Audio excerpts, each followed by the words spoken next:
Welcome to the Court of Connection. Your host, Danielle Cobb here, and I have a very special guest, Shannon Gill. She is an astrologer, and I have been following her for some time now. So excited to share her with you. Oh my gosh, I have COVID brain. It's okay. Um, to really dig into what's going on astrologically, to see, we have this huge astrological push happening right now. And then to talk about her 5D transmission, which is something I did recently that I'm very, very, very excited to hear more about and to share with you guys. So Shannon, welcome to the show. Thank you so much. I'm really excited to be here and to share and to support you and your evolution as well. So excited. Yes, thank you for your time. So I think it's a good time to share now that I did a reading with you, 5D transmission, and we'll get into the details of that later. But it has been very powerful and profound. Let me put my clearly. Hang on. It's been very powerful and profound to see how my experience has laid up against this. And tomorrow is my last day of my 9-to-5 job that I've had for 9 years. I am in the middle of my Jupiter return. There's so much happening in my world. And so I'm just excited to hear your perspective on what's going on collectively and what we can expect in this next year. Right. Well, expect the unexpected. Yes. And I don't know when this will air, but this week is maybe the most powerful week of the entire year. So, today is February 12th, which is actually my dad's birthday. So happy birthday, Dad. Um, and just to back up a little bit, just to say that, first of all, we've all been preparing for this moment, preparing for this cusp period where we, sort of signed up before this lifetime to be the death doula and the birth doula simultaneously, birthing a new age, putting to rest the archaic, distorted, corrupt dark ages. And, perhaps the 60s is when this process really started. Because when we're talking about these longer cycles shifting, the cusp period could easily be 50, 100, 200 years, right? Because we're talking about the ages, which are epochs. They're 2,000 years long. And we stand here at the dawn of this new age of Aquarius, which we've heard about for so long. And I've always felt like we're having, like Braxton Hicks, kind of like, are we there yet? Are we there yet? But the reality is that there is this cusp period where we're experiencing both the disintegration and the collapse of the old as the new earth is rising. And however, I think everybody can attest to this. It's been heating up. It's been accelerating. We're not in the same land that we were in even 2 years ago, right? Mm-hmm. With the emergence of AI and really all of these shifts with technology, as well as the intensification with the theater of war. And then, of course, the great revealing of all of the insidious darkness. It's all pervasive, it's accelerated, and it's intensified dramatically. And that to me feels like it's because we're arriving. We're arriving at this last push. It's like we've been having Braxton Hicks, we've been, prepared to go to the hospital, we've got our bags packed, it's like, and I do feel like this year, really what I feel is this cusp between 2025 and 2026 is the final turning. There is sort of a school of thought also about this phenomena called the fourth turning. And we also know that the Kali Yuga ended in March. The astrological ages are shifting.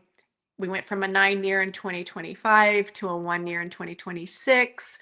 It's the 2025 lunar year is the year of the snake, right? And so I don't know if anybody else out there has had an intense year, but Yes. yeah, right. I think that's a rhetorical question. And almost shocking, almost like, wow, I've done so much work and I've been, therapy for years and all the things, right? But it's like this final purge, and you can feel it on the planet and we can feel it in ourselves because there is no separation.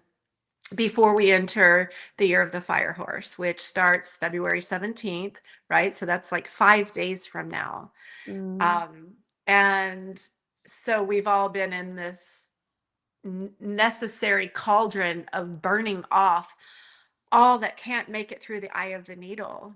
And those of us that are sort of on the front lines, I think it's even more intense for, because mm, we're capable and we're doing collective healing. And so so we've got the shift into the fire horse coming, which we can talk about that if you want. But also even greater than that is the ingress of two outer planets, Saturn and Neptune, leaving the end of the zodiac, which the last sign of the zodiac, which is Pisces, and entering the 0 point of Aries, which is the beginning. So just even if you don't know astrology, you can just know like the end and the beginning. And there are incremental shifts, right? When we talk about the wide brushstroke of the ages, which is the backdrop, like the 2000 year.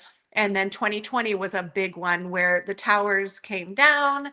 And mhm, then these outer planets now have been creeping through what we call the death degree of the zodiac, which is this last few degrees of Pisces, which Pisces is, it is the dream, it's the collective, but the shadow of it is illusion and deception and disorientation. And so we've been in this like soup of what is mm, real, right?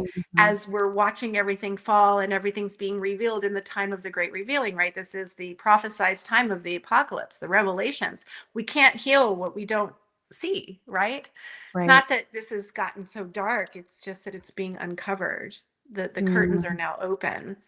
And so these two planets, Saturn, which rules our third dimensional reality, and Neptune, which actually rules Pisces, which is the dream and the collective, leaving the end of the zodiac and entering the 0 point, which is the birth point of Aries, which is birth of the new beginning. Like mm. truly, these two planets come together every 36 years. Not a big deal.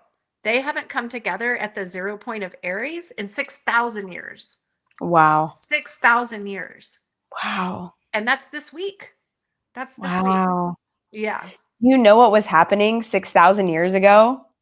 Like anything, like I'm thinking like I don't know history that far back, That's but such a great question. I'd have to ask Russell that, like he's the historical buff. But yeah, I mean, I think that in general, humanity has gone asleep and woken up since the beginning of time. And that's what these Mhm, larger spans of times, these are the Yuga cycles, these are the ages, like, in Greece, they call it the Iron Age, the Golden Age.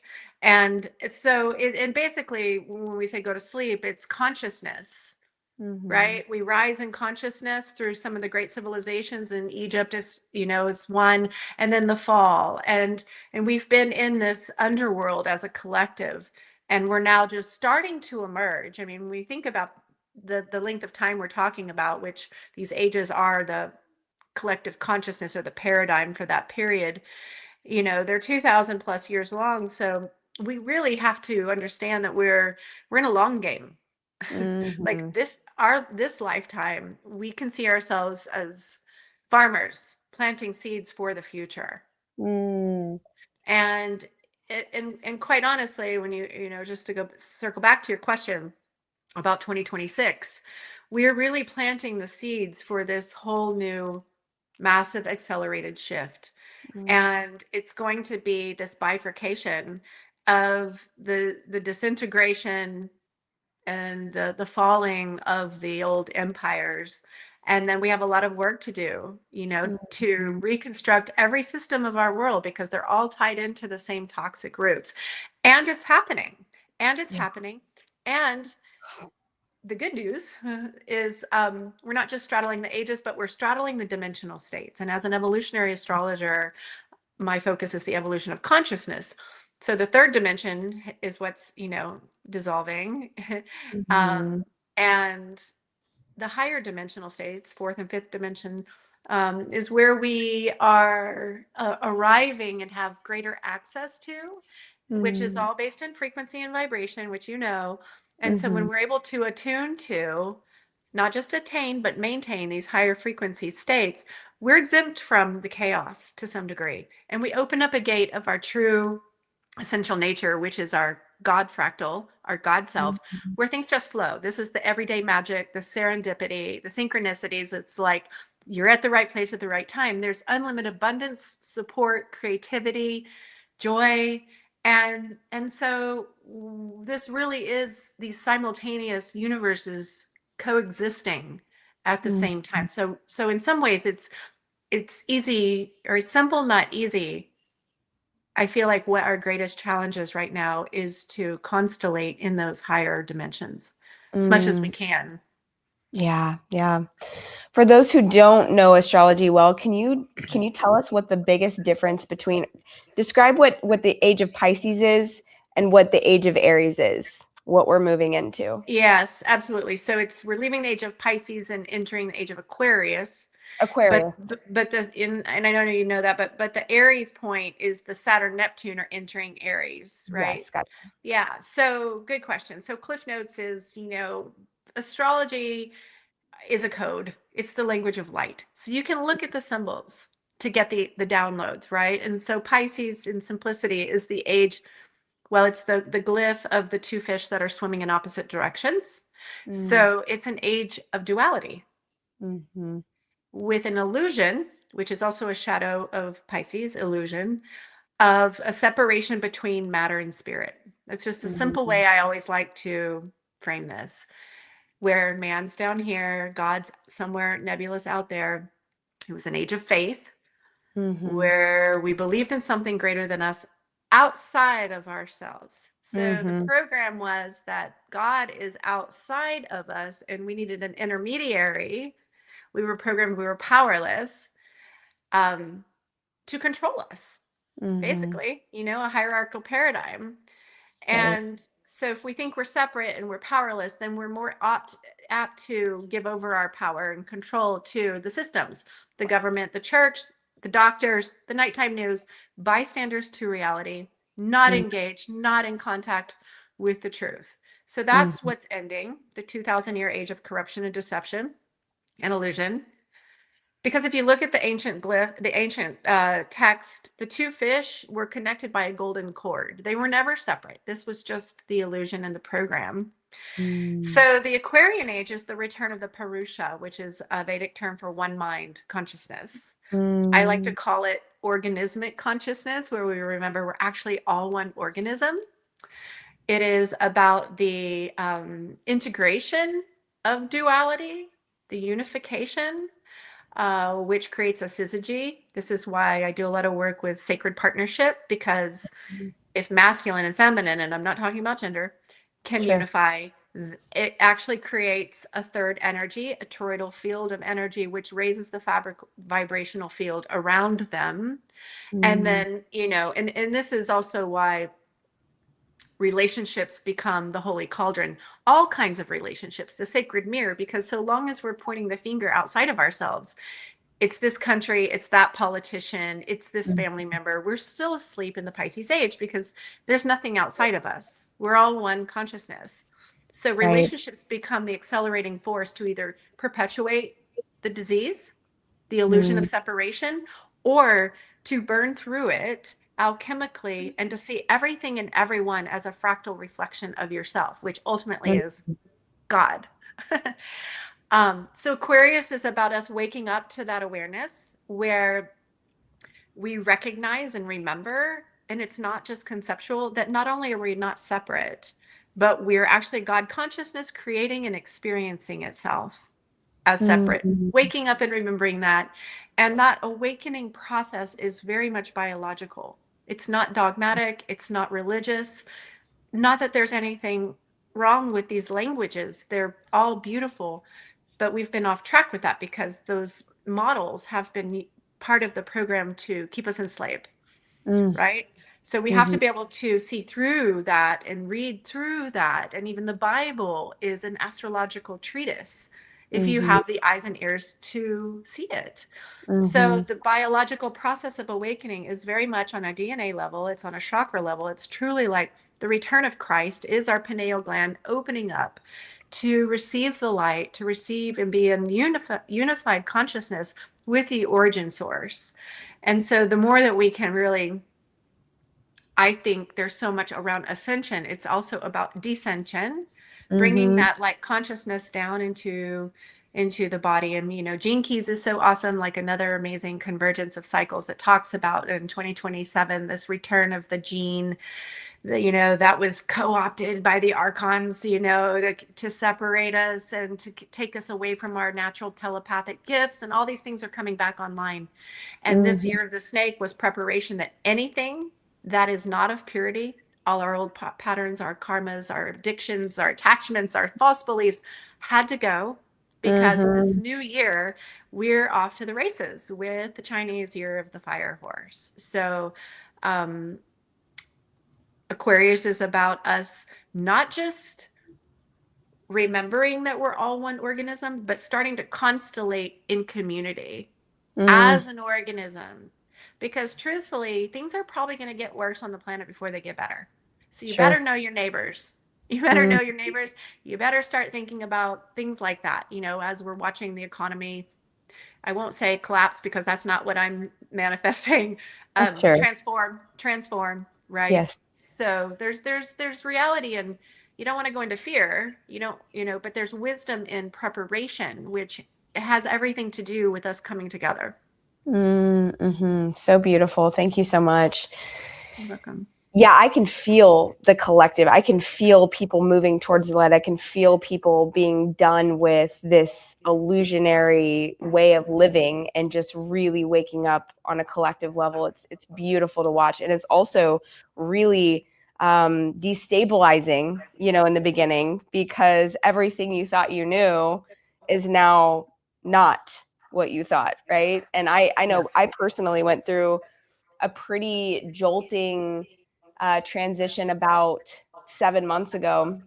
And I've been through many awakenings in my life. I've been on this journey of consciousness and waking up for quite some time. But I had another massive awakening, and it was like I was rocketed onto another dimension for a while. And I really had to do a lot of grounding and isolating from people and the collective for a minute. And I finally feel, a couple months ago I started to integrate, and I'm seeing that happen with a lot of people. And it's cool because now I get to support other people on that path too, and be like, you're gonna be fine. It's okay. Right. Did you have that Amazing. experience Oh my gosh, yes. recently? Oh, I sure did. Actually, I call it the season of shedding. I have Mm, been in the chrysalis since the previous eclipse cycle. Oh, that's the other thing about February is we're in the eclipse portal. So yes. February 17th is not just the lunar new year where we enter into the year of the snake, but it's the first Aquarius eclipse Mm. that we haven't had in 9 years. So all the eclipses have been in Virgo Pisces. Now they're going to be in Leo Aries, which we're really going to Ooh. see an acceleration of the awakening, because Aquarius is about enlightenment. It's like we wake up and constellate as this really sacred witness, where we Mm-hmm. understand all of this and see through the illusion, but 100%, and I've had, whoever follows astrology, I have 0 degrees Aquarius ascendant. So I've had Pluto Ooh. grind over it 5 times in the last 2 years. Oh my God. No, I was more like, no. Sorry. No, you're so And fun. then, Neptune and Saturn at the death degree of the zodiac has been exactly opposing my moon. So I literally have experienced my life as the micro of the macro. I mean, I Mm, bought the domain name, the Shift Foundation, 20 years ago, knowing that this was coming, right? wow. And still shocking. Like this last shedding, the fifth pass with Pluto was surprisingly excruciating, Mm, honestly. yeah. And thankfully for my awareness of astrology, right? Because I knew what was happening, for my witness perspective, for my Mm, capacity, from my Buddhist background to watch it. But I yes. still had to go through it because the soul evolves through the emotional body. And I don't have any water in my chart. Man, I was super watery. And I also knew that this was collective because I had the capacity to move a lot of energy. So I really did. I went into the chrysalis. My friends worried about me. I said, this is just my nonverbal state. The caterpillar turns to mush. I'm being reborn, and I'm not communicating yet. you know, I'm Yes. getting, Yes. and I knew I was getting codes. Like I knew Mhm. that, but wow, Yeah. intense. And only here recently, like around the Imbolc, when the little groundhog was like, "Can we see the light?" I was like, you're almost there." Yeah, it's all gonna be okay. Yes, yes. So, what signs do you feel like have a particular favor this year? Are there any? Mm, that's an interesting question. Hmm. Um, so the Saturn Neptune at the zero Aries means that Aries, Libra, Cancer, and Capricorn are kind of the way I would see it, sort of like I like just referred, the micro of the macro, where we're this alignment reflects the new era. And Hmm. so these four signs are really in that birth process as well, very directly in their own life as birthing a new era. I mean, we all are, but you asked a question that I want to at least answer. Um, uh, Jupiter, the great benefic, as you said, you're in your Jupiter return, and so Jupiter has been in Cancer, and is going, and so wherever Jupiter takes 12 years to go around the zodiac, so it spends a year in each sign. So those people that have been in Cancer have had their Jupiter year, their Jubilee year, which is a time of expansion and opportunity and luck and abundance and a new horizon. And Hmm. so it will be finishing up its time in Cancer and moving into Leo. And Hmm. so Leos will have their Jubilee year. And if you have any planets in those signs, like it doesn't just have to be your sun. Right. Your sun is your gift to life, your light that you shine. But if it's your moon, it could be like you're going to be feeling emotionally buoyant, or you might move because moon is house and home and it's Hmm. emotions. It might be on Venus, which is going to be on my Venus, so it could be Hmm. finances and romance. So the chart is complex, and I will say that, like, even what I said, the cardinal cross of Cancer, Capricorn, Leo, Aries, other people will also be affected by this Hmm. ingress, this new era. Um, I guess I would also say, yeah, Leo, Aquarius, because the nodes, which creates the eclipses, which is the karmic destiny line. Anybody with a lot of Leo and Aquarius, this is going to be a very fated year because Hmm. this is the nodes of fate that Hmm. will be in those signs. So, I mean, everybody has something in store. That's why you Sure. should know your chart. Totally. Yeah. Yep. On that note, you hear a lot of people like overly identifying with their sun sign, which is honestly probably a little less relevant. I personally think than our rising and moon, but I'd love your perspective on that. I think that's fair to say, especially because most people are just tuning into like horoscopic, very generalized astrology, whether Hmm. it's online or an app or something, which there is some good stuff out there too. But every planet was somewhere when you were born. So we're a Hmm. symphony of energies. Your sun is simply your masculine expression. Your moon is Hmm. your feminine, right? Your ascendant is your growth edge of your like driver and your sort of like orientation towards life. But as an evolutionary astrologer, I see all of that, your sun, moon, ascendant, as your costume. Hmm. It because in your next life, when you're born at a different time and space, you're going to have a different chart, a different outfit on. But who are you on a soul level is represented by the nodes of fate, the destiny line. Hmm. And so, and both sides of the axis, because instead of seeing 12 separate signs, it's better to see six axes of polarity. So the soul is represented, the soul's journey through many lifetimes by the north and south node. So Hmm. that would be, I mean, for me, that's what I really go to, because that's um, why are we here, right? What is our karma to burn off, and what is our dharma? What are we stepping into? Yeah. Um, and so it all has meaning and importance, Mhm. but I would lean towards the nodes actually. Interesting. Okay. Yeah. Yeah. So what does that mean for me? My North Node is in Aquarius. Ah, so you're going to be having your nodal return, Mm. because the nodes move into Aquarius Leo this summer. We are having our first Aquarius eclipse, but the nodes aren't exactly there yet. it's a little more complex to go into, but the nodes are what creates the eclipse.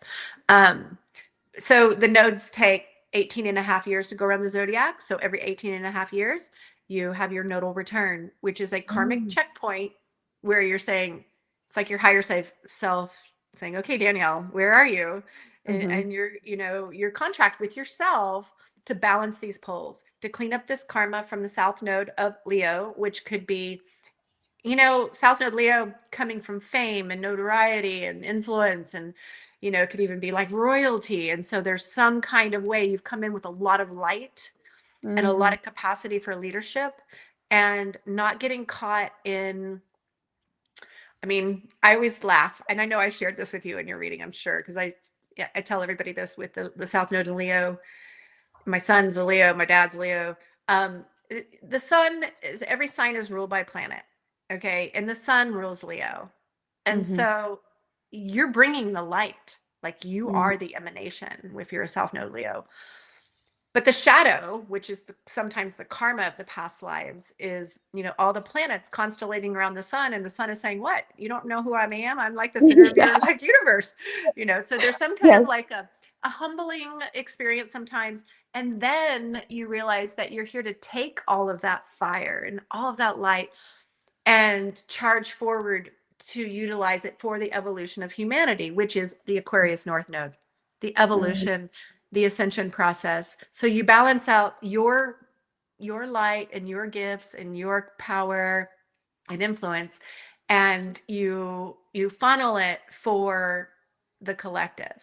And mhm, so my sense, knowing you, um, uh, is that this shift that you're making right now out of the 9 year, which is interesting because yeah, 9 year, 1 year, right, is very connected to this nodal return you're having, where your soul is mhm, saying, like, okay, are you going to dim? And the another thing is sometimes Leo South nodes dim their light, they hide mhm, it.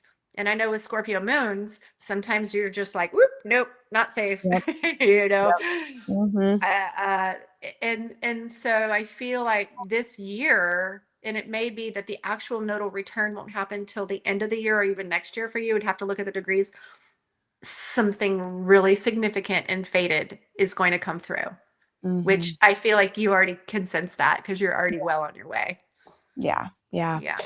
Yeah, this whole past I've had so many conversations with my close circle of this past year, this gestation period has just been preparing me for this massive launch. Like I don't think that I could have missed this moment because when I look back on my life in this past 9 years, it was like almost every few years something was presented and was like, "Are you ready to jump?" And I'm like, "No."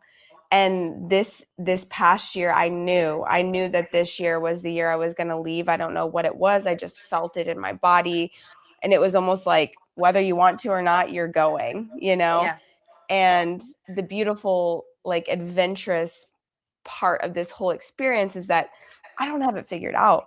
Like, I don't even know, like, I have a sense of what I want to do, right? I want to do life coaching. I want to do workshops and retreats. I want to have a heavy emphasis on life transitions and your somatic body and staying with yourself through all of that. But I don't have it like figured out yet. So I'm really in this like very exciting transition phase where I get to like tap into creativity, drop into the feminine and allow whatever is like begging to come through because I can feel it. I just energetically needed to move on from this other situation to allow. So, It's an existential moment for everyone on the planet right now. yes. And we Yeah. have to leap. I mean, it's really just really rooting in faith and trusting the unfolding, Mhm. really just trusting the unfolding. And it's all gonna reveal itself, and things have felt very sort of slow and nebulous because of this end of the zodiac with Saturn and Neptune. It's like I can sense it, I can't see it, I trust it, but is it, and so like literally this week we turn the page, and the elements are going, it's air and fire, it's just everything's going to speed up. Mhm. So bravo for your bravery. Thank you. Yeah, and Yeah. your courage. Yeah, and I do believe in this next phase, like nervous system work is so vital because we're being asked to do a lot. We're being asked to step out of fear and into the unknown, and we have to be able to hold ourselves through that. So I'm there's been a heavy emphasis on that work for me lately, but um I would love to hear if you're willing to share what your North Node is and kind of innuendoing into this last year of gestation for you and this emerging of the 5D transmission that came through you. I know that was a lot, but I know. Well, let's see. My North Node is in Capricorn, which mm, is the archetype of the elder leader, mm, in the 12th house of Pisces, which is the mystic, um, which is the collective. And so that means that my South Node, where your South Node is where you can get stuck. It's your most recent past lives, where you're comfortable, it's where you're great and everything flows in some ways. But you have to kind of leave the comfortability and go into the more uncomfortability to evolve, right? So the South Node is Cancer, which is the divine mother, in the mm. 6th house of Virgo, which is busy mothering, doing all the things. I mean, Yep. it's just like, yeah. So it's been this trying to balance out my career and my family, Mm, just in a very practical way. My children, I have 2 children. Um, and also I can just get really caught up in the like Virgo, like I've got 3 planets in Virgo in Western, I'm a sun Virgo, like all the like little details of things, mm, right? mm, And so my growth edge is to trust and grow my leadership for the collective. And I would say that I've been doing that to some degree, but then I also go back into like patterns, and we sort of like sometimes seesaw between that. There's uh-huh. also something about healing emotional, historical, maternal, paternal stuff. With Cancer, it's the family. And graduating into a level of more mastery and sort of like surrendering a lot of the past. It's like Cancer holds on to the past. So like letting go of the past and really just moving forward. So that's my nodes. And yeah, so I would say the Pluto transit over my ascendant, not everyone will experience that because Pluto's our furthest planet. It takes 248 years to go around the zodiac. Um, and, as an astrologer, it's kind of that bittersweet, like you anticipate things. And so I was nervous watching it come Mm, for 2 years, and rightfully so, because my little brother actually died when Pluto crossed his ascendant mm, in mhm, 2014, John. Um, and that's a whole nother story, but a massive initiation for me, of course. He's my guide on the other side. He was very mm, young, 33. But having not watching, witnessing that, and then here comes Pluto for my ascendant a few years later. It's very rarely literal. Okay, just to mm. say, like, I don't want anybody to freak out there. Actually, I did all this research about positive experiences with Pluto over the ascendant. Like I was freaking, I did, because I was like, I had that program in my thoughts, Mhm. and so uh, the thing about my experience is that the ascendant is your identity, and I had 0 Aquarius. I also have 0 Leo, Venus Mm, at 0 Leo. So anything that crosses my ascendant opposes my Venus, which is my relationships and my finances. So it was a mm, 2-year total reconstruction of all of that. Me, my identity, my relationship, my finances. I'm in a twin flame union. We do mm, collective healing. It was really brutal, and absolutely necessary. And mhm, so after the 5th pass, or like in this 5th pass, I was a little tired. mm, And I also knew that I had known that before this came, I knew I would be forever changed whenever it was complete. And so whenever I got to the 5th pass, I said to myself, you need to rest and stop all your Virgo-ness and doing to receive the mhm, coordinates for your rebirth, right? I mean, the Mm-hmm. caterpillar turns to mush, turns to goo. Yeah. Does it know it's going to become a butterfly? Probably not. Thank goodness Yeah. we do, right? So I did. So this summer I took some time and I scaled back with clients to dream, and to like, he's like, oh, I survived. Okay, now what do I really want? What really lights me up, right? Mm-hmm. And how can I best serve? Because Russell and I have the Shift Foundation, our nonprofit. We've been doing this work together for almost 10 years, and we realized about a year ago, I was like, oh my God, like we've arrived. Like the mission has to change. We're in a completely Mm-hmm. different terrain, right? Before it was like warning people, like on the megaphone, like something big is coming, like get ready. Yeah. And now it's like the coordinates have changed for all of us, right? So I did that. I took some space, and in that summer space where I'm feeling into, like, Venus is my ruling planet. What would Venus do? What does Venus want? And this doorway opened up, this rabbit hole, um as I was in this period of openness to call in my new coordinates. I was working with a couple of astrologers who are good friends, David and Bella of Quantum Earth Plant. I think I might have got that wrong. Anyway, they do amazing work. And I was their astrologer for their tribe. And I was doing these full moon downloads. And they started questioning the difference between the tropical and the sidereal zodiac. So, for anyone Mm-hmm. that maybe not familiar, I'm primarily a tropical Western astrologer, where the zodiac, which is, basically the path of the planets, is oriented around the seasons. So the Mm-hmm. beginning of the zodiac, the 0 point of Aries, is when the sun enters Aries at the spring equinox. It's aligned with seasons when the life returns, right? And this is a little bit more of a complex thing. I'm not going to go into detail, but Vedic astrology, Eastern astrology, they constellate their zodiac with the actual constellations. So every now and then you see in social media, like, wait, you're not a Virgo, you're a Leo. Or wait, if you look with the apps now that we have technology, right? Wait, the sun's not in Aquarius, it's in Capricorn. And people freak Mm-hmm. out, like, right? You've seen this, and I Mm-hmm. know you Yeah. know what I'm talking Yeah. about because you came for Yes. me. So I, in this state of question everything, because that's what Pluto did for me, is have me question everything in my life, also started getting curious about questioning the different systems. I think that's smart for everyone right now on planet Earth. We need to all be questioning everything, right? And so Mm-hmm. down the rabbit hole I went. And the thing that really caught my attention whenever I started looking at constellational astrology is that, we're based on the 12 planets, right? 12 months.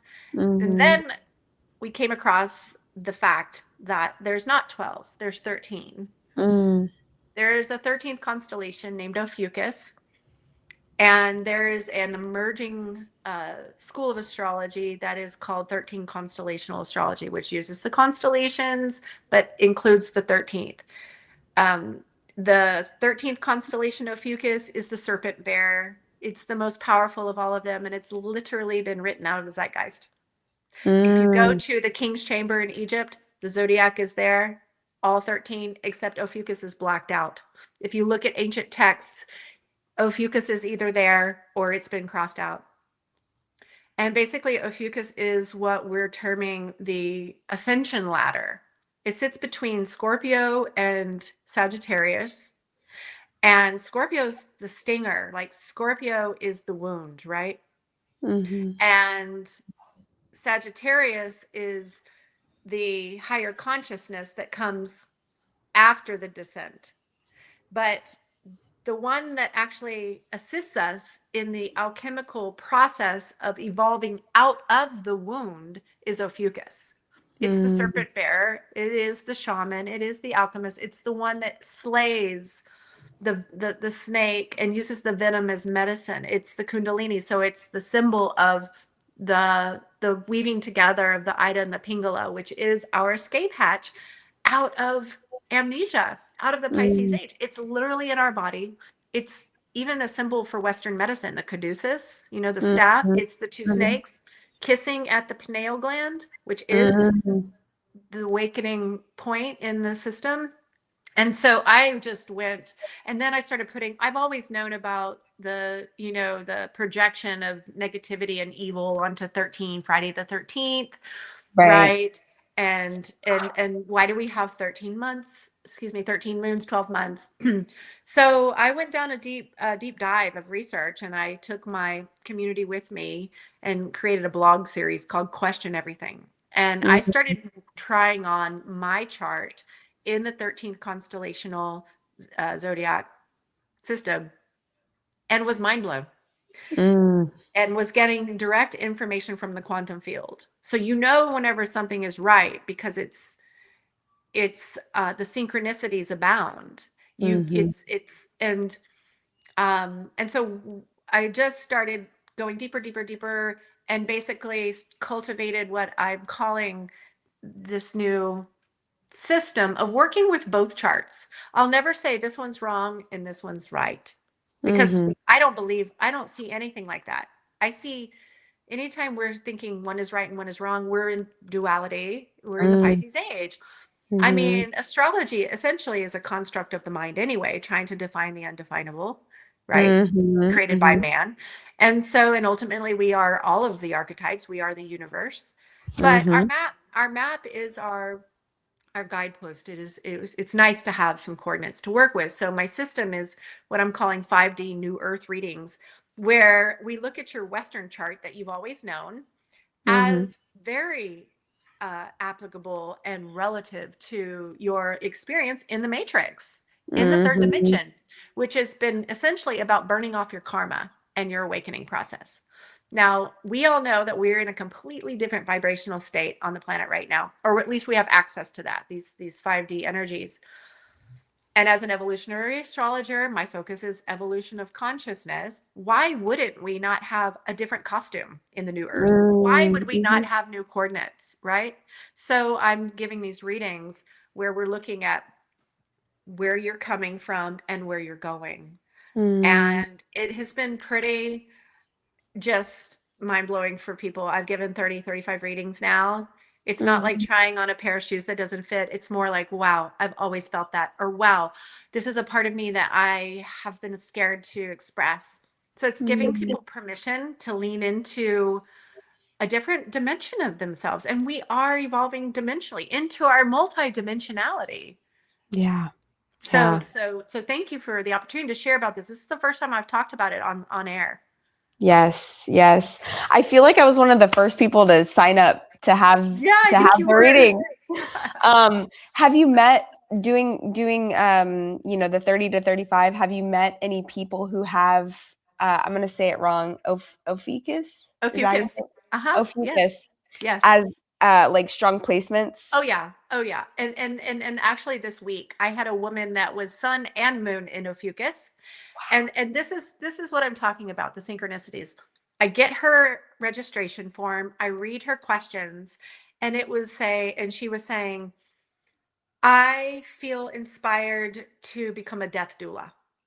And Mm, and to develop my shamanistic interests. yeah. And I'm like, okay, like Ophiuchus is the shaman. It is the doorway to the other side. That's exactly what she wanted to step into. And Wow. so the synchronicity also of the timing of her coming to me and needing that transmission, like it's been all very magical. And so Mm, I've really been grateful to serve this way because for some people it's different. It's you know, like a lot of the Virgos, are graduating out of, or, Virgos are graduating out of Virgo into Leo. It's like, I can like hang up my mop bucket and stop yes. cleaning up everybody's messes. And I can live for more playfulness and joy and things like that. So that's me.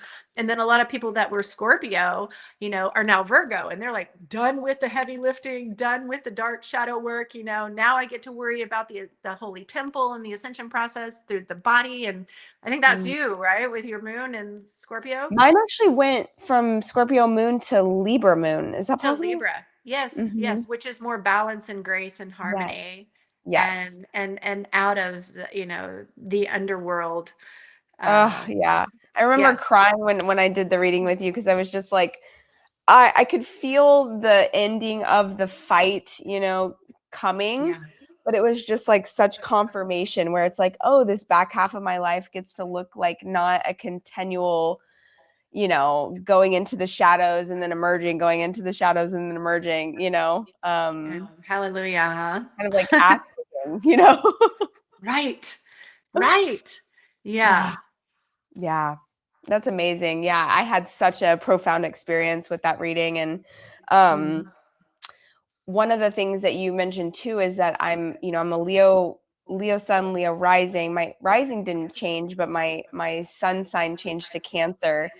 And something that's really stuck with me is that you kind of described it as like the wise grandmother. yeah. And I deeply resonate with that. Like I am somebody who's kind of an anchor in my community. I'm like the anchor person, I guess. Yeah. And so that made so much sense to me and deeply resonated. Beautiful. Yeah. And she's also one of the three healers in the chart, Hmm. and yes, as far as this transition that you're going through, right?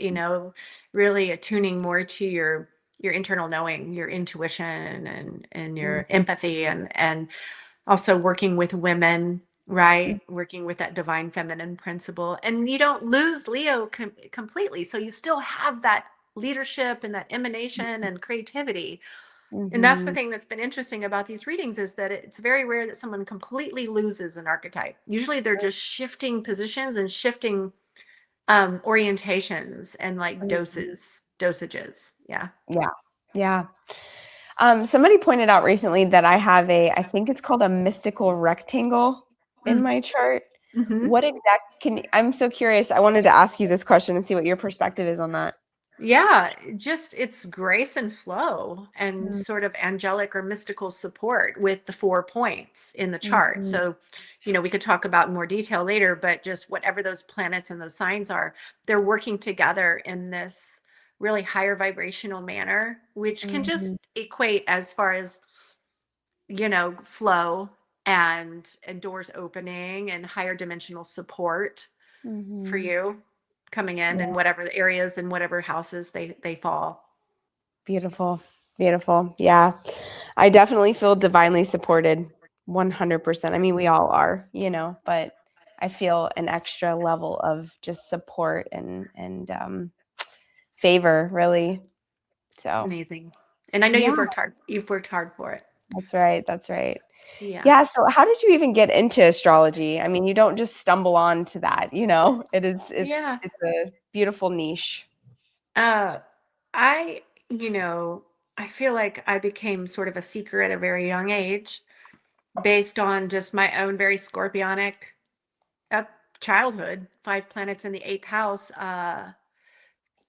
just was a necessity to find my way out of the hell realm, right? So Mhm. I was guided onto a healing journey quite young. I had my spiritual awakening in my early 20s, and music and vibration was a big part of that. And so I went on to study dance, music, and art therapy. And, I'd had years of therapy myself and really had like no hangups up here, like had forgiven everybody, understood whatever, but still felt very dense in my physicality and kind of like a monkey mind. So I went on to get a degree in Buddhist psychology to work with thoughts and learned about consciousness, and astrology had always been something I just appreciated and dabbled in, but I was always a little afraid of my chart because I would show it to people as a young person and they'd like gasp like when they'd see Mhm. 5 planets in the eighth house of Scorpio, like you know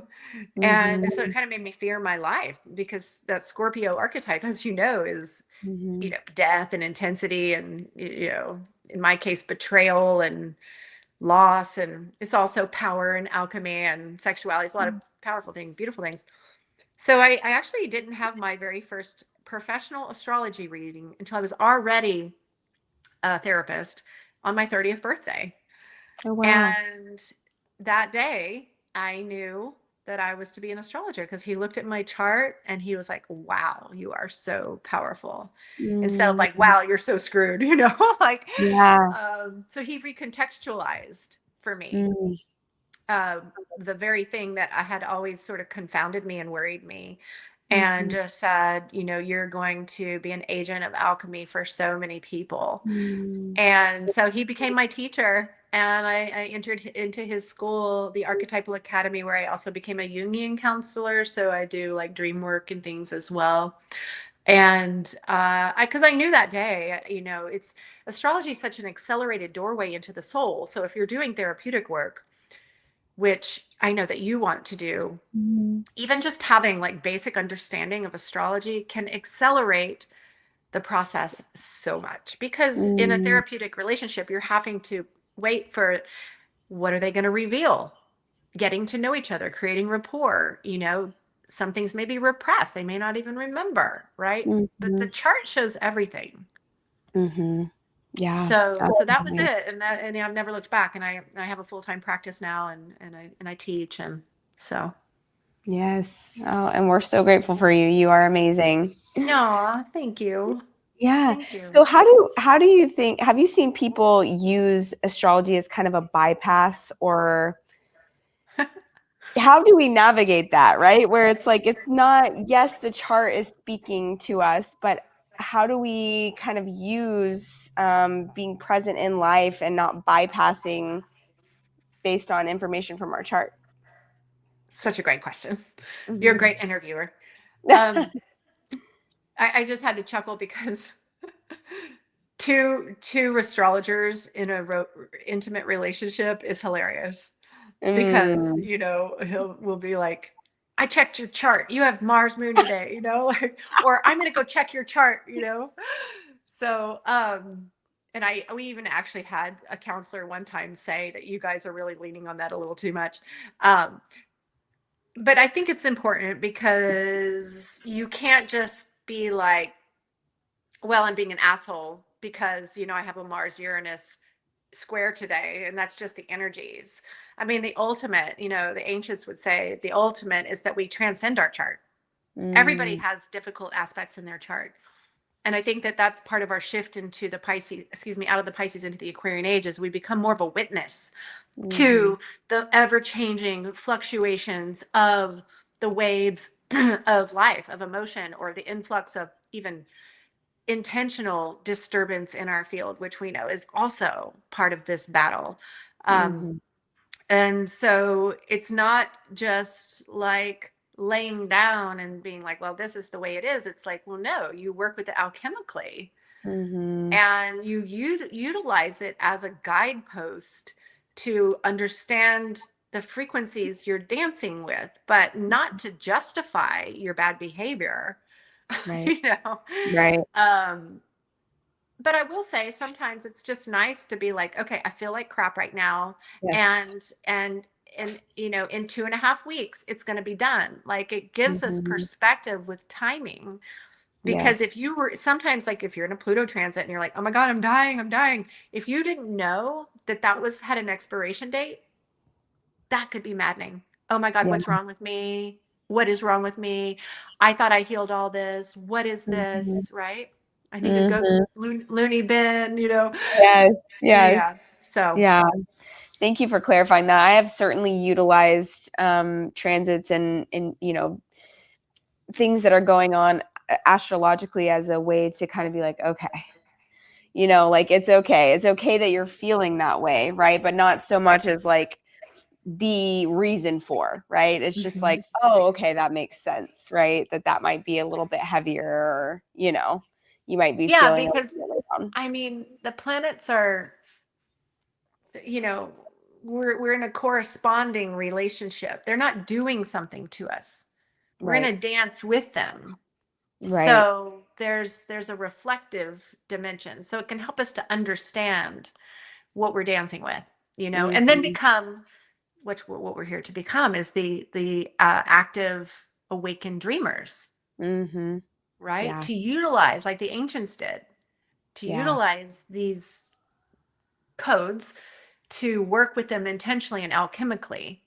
Mm-hmm. Right. Yeah. Yeah.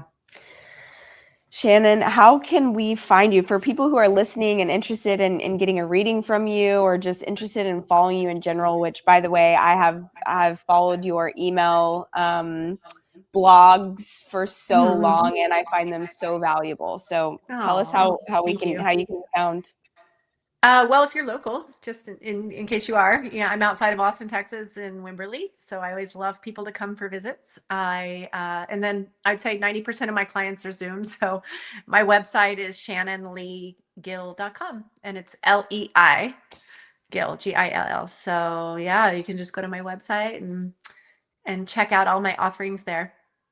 Love it. Oh, it's been such a pleasure getting Thanks to so hear much, your you perspective too. about what's going on and all of your wealth of knowledge. So I just appreciate your time so much and look forward to connecting with you in the future. It's an honor to support you. Thank you so much. Thank you so much.